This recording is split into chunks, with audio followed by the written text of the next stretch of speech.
صل على صل على بسم اللہ الرحمن الرحیم۔ حج اور عمرہ یہ دونوں افضل اعمال میں سے ہیں، اور حج تو اسلام کی بنیادی ارکان میں سے ہے۔ اس کے بارے میں اللہ تعالیٰ کا ارشاد گرامی ہے، وَلِلَّهِ عَلَى النَّاسِ حِجُّ الْبَيْتِ مَنِ اسْتَطَاعَ إِلَيْهِ سَبِيلًا وَمَنْ كَفَرَ فَإِنَّ اللَّهَ غَنِيٌّ عَنِ الْعَالَمِينَ، کہ اللہ کے واسطے لوگوں کے ذمے بیت اللہ کا حج کرنا ہے جو اس کی طاقت رکھے، اور جو انکار کرے تو اللہ تعالیٰ تمام جہان والوں سے غنی ہیں۔ اسی طرح حضور اکرم صلی اللہ علیہ وسلم کا ارشاد گرامی ہے کہ اسلام کی 5 بنیادیں ہیں، جس میں سب سے پہلے کلمہ شہادت، اس کے بعد نماز قائم کرنا، زکوٰۃ ادا کرنا، بیت اللہ کا حج کرنا، اور روزہ رمضان کے روزے رکھنا ہے۔ اللہ تعالیٰ کا ارشاد ہے وَأَتِمُّ الْحَجَّ وَالْعُمْرَةَ لِلَّهِ، کہ حج اور عمرہ کو اللہ کا تعالیٰ کے لیے مکمل کریں۔ اس لیے یہ حج اور عمرہ دونوں افضل اعمال میں سے ہے، اور حج کے بارے میں حضور اکرم صلی اللہ علیہ وسلم نے بہت زیادہ فضائل ارشاد فرمائے ہیں۔ ایک روایت میں حضور اکرم صلی اللہ علیہ وسلم نے ارشاد فرمایا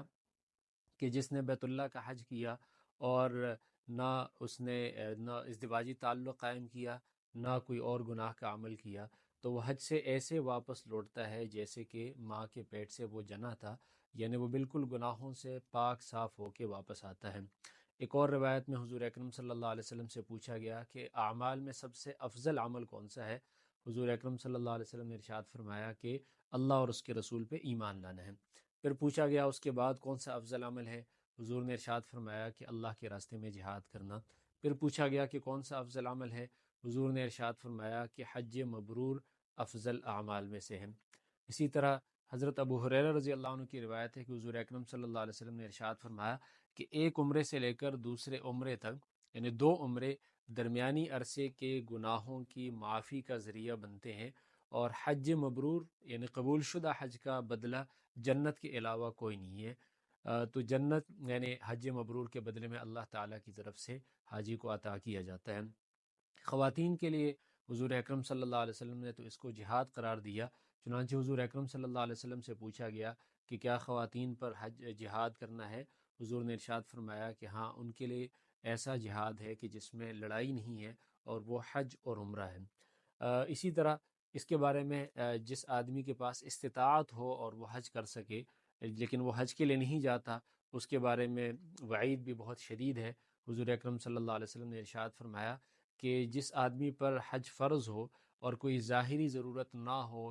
ظالم بادشاہ یا کوئی مہلک بیماری نہ ہو، اور پھر بھی وہ حج نہ کرے تو اور حج ادا کیے بغیر وہ مر جائے، تو اسے چاہے اس کی مرضی ہے، چاہے وہ یہودی ہو کر مرے یا عیسائی ہو کر مرے، اللہ تعالیٰ کو اس کی کوئی پرواہ نہیں ہے۔ تو یہ بہت افضل اور ضروری عمل ہے، اور اس کے چھوڑنے پر وعید بھی آئی ہے، اور جیسی ہی آدمی کے پاس استطاعت آ جائے تو فوری طور پہ اس کی ادا کرنے کی کوشش کرنی چاہیے۔ حضور اکرم صلی اللہ علیہ وسلم نے ارشاد فرمایا کہ حج جلدی ادا کیا کریں، اس طرح کہ آدمی کو علم نہیں ہوتا کہ آگے جا کے کون سے عوارض اسے پیش آ سکتے ہیں،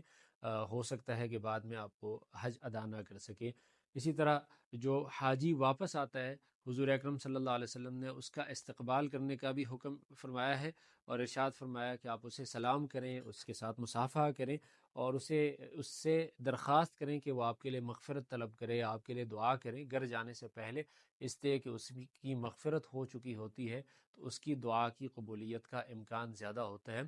اور حاجی، حج ادا کرنے والے، عمرہ ادا کرنے والے اللہ تعالیٰ کے مہمان ہوتے ہیں۔ حضور نے ارشاد فرمایا کہ یہ لوگ اگر اللہ سے دعا مانگتے ہیں تو اللہ تعالیٰ ان کی دعاؤں کو قبول فرماتے ہیں، اور اگر یہ بخشش طلب کرتے ہیں تو اللہ تعالیٰ ان کی بخشش فرما دیتے ہیں۔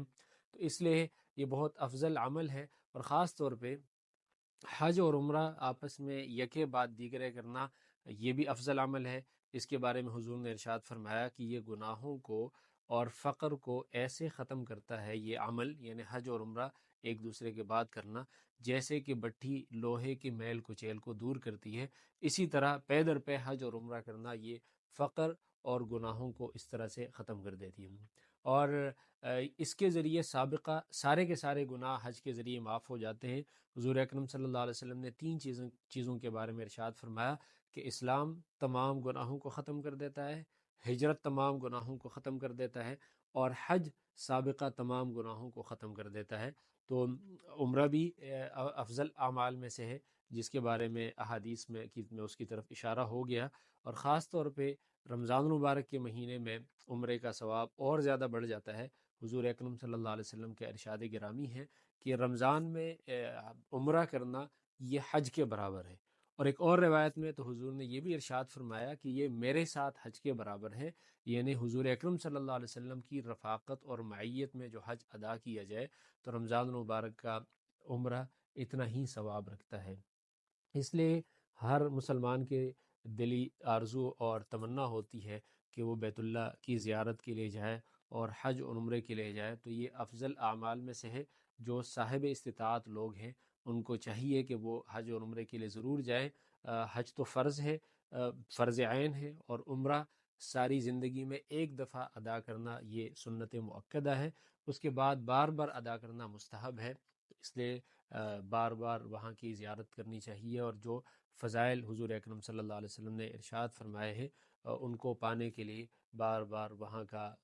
جانے کی کوشش کرنی چاہیے۔ اللہ تعالیٰ میں بار بار وہاں جانے کی سعادت نصیب فرمائے۔ صل على